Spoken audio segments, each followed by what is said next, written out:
Hi guys, welcome back to Shine Classes. कैसे हैं आप सब? होपफुली बहुत अच्छे होंगे। सभी को जय श्री कृष्णा, राधे राधे, राम राम। चलिए आइए शुरुआत करते हैं आज की इस क्लास की। आप जुड़े हैं हमारे साथ। मैं हूँ शालिनी, आप सभी का यहाँ पर स्वागत करती हूँ। कोई प्रॉब्लम अगर आपको है, मैं रोज़ कहती हूँ, हमेशा कहूँगी कि आप अगर प्रॉब्लम में हो, प्रॉब्लम आपको संबंधित सब्जेक्ट से है, तो आप मुझे ज़रूर पूछ लीजिए। जितना हो पाएगा मैं अपना 100% देकर आपको रिप्लाई ज़रूर करूँगी। जो भी क्वेश्चंस आप पूछते हैं उनका रिप्लाई मैं देती हूँ और आप लोगों के कमेंट को मैं रीड आउट जरूर करती हूँ लास्ट में। तो ये मेरा पूरा एक सेटअप रहता है, जिस हिसाब से मैं प्रॉपर डेली आपके लिए क्लासेस करती हूँ।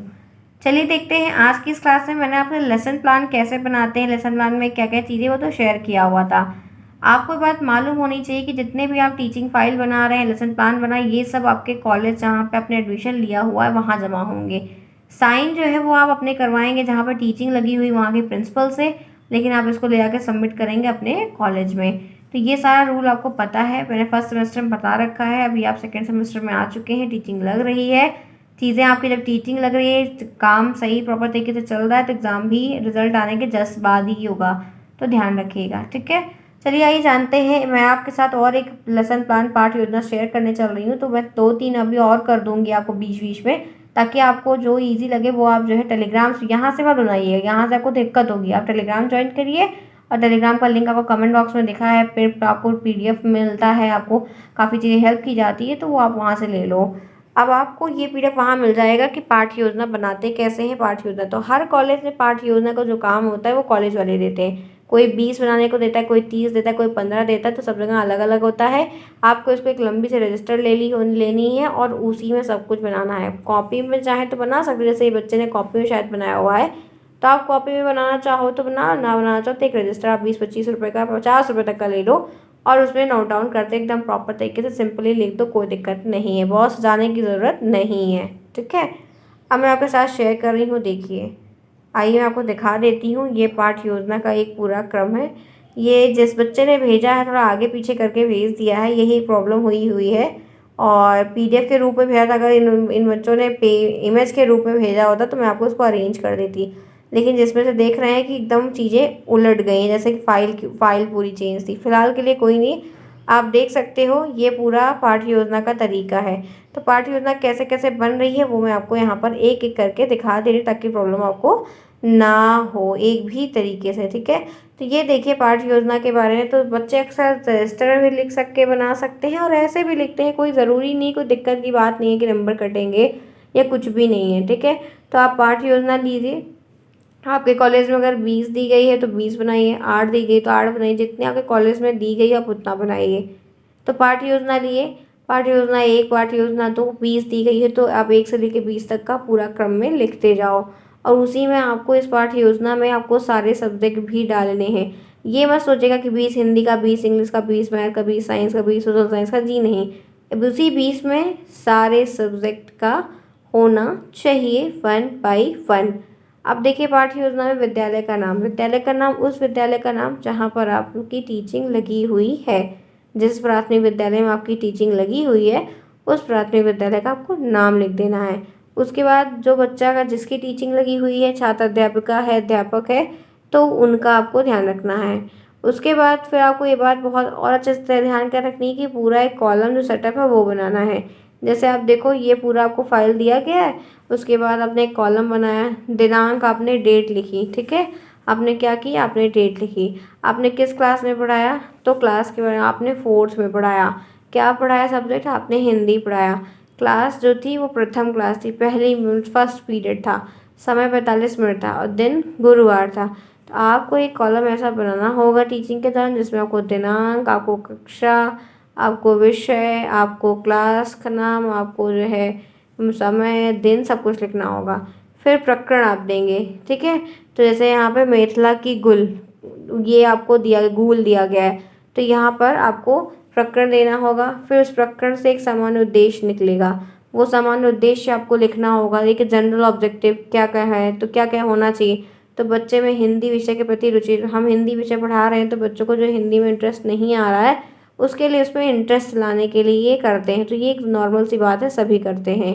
बच्चों को कल्पना शक्ति का अवसर प्रदान करना, बच्चों की कल्पना शक्ति के उनके मौके देना, मौके नहीं देंगे तो नहीं मिलेगा। जैसे आपने कोई कहानी बताई, कहानी अधूरी बताई और आपने कहा कि इसके आगे कंप्लीट करके आओ, तो बच्चा अपनी कल्पना शक्ति को बढ़ाएगा ना, लोगों से पूछेगा, दादा दादी से, माता पिता से, इस तरीके से।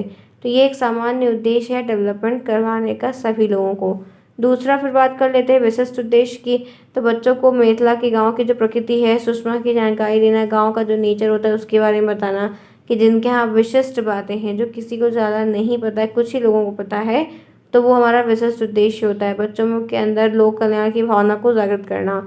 फिर बात कर लेते हैं शिक्षण विधि। ये सब आप करेंगे कैसे? तो आप कहते हैं मैम प्रश्नोत्तर विधि को फॉलो अप करेंगे और व्याख्यान विधि को फॉलो करेंगे। चलो भाई ठीक है, कर लो। उसके बाद कुछ सहायक सामग्री भी तो लगेगी, कैसे पढ़ाओगे? तो हम बोल देते हैं कि प्राकृतिक दृश्य को दिखाने के चित्र में चित्र वगैरह लेंगे, नदी, पर्वत, पहाड़, फूल, पक्षी।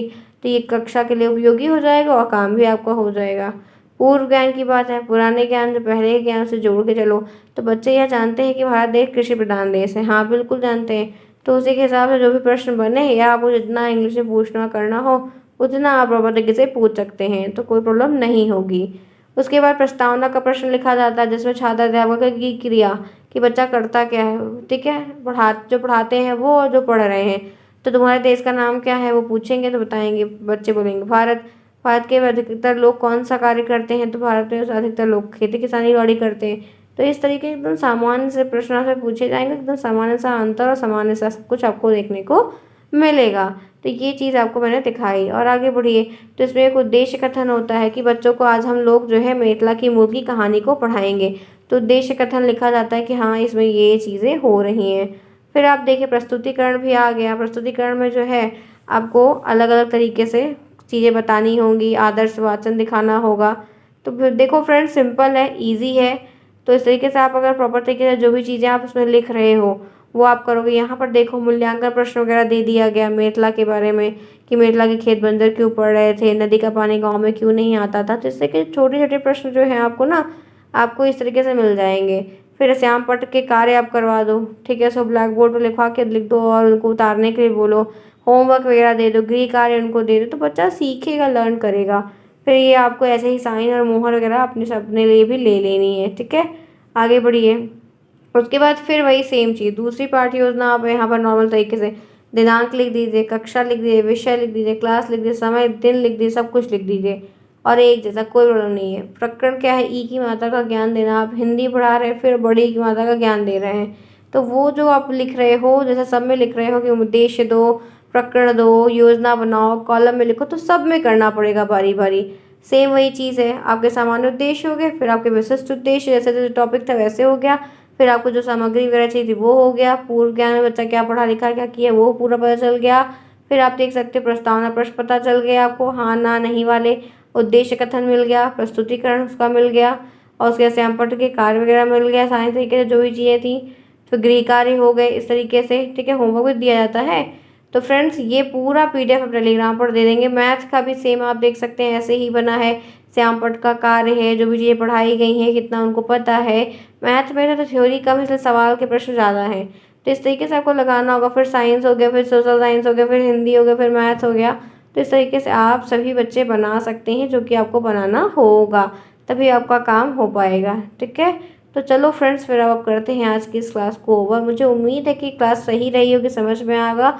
कोई प्रॉब्लम अगर होती है तो आप मुझे कमेंट बॉक्स में पूछिए, जब तक आप पूछेंगे हम रिप्लाई नहीं दे पाएंगे, ठीक है। और ये टेलीग्राम पर मिलेगा, लिंक आपको कमेंट बॉक्स में दिया गया है। आप टेलीग्राम पर भी शालिनी क्लासेस नाम सर्च कर सकते हैं, आपको ईजिली अवेलेबल हो जाएगा। फिर कोई दिक्कत होगी तो पूछिएगा।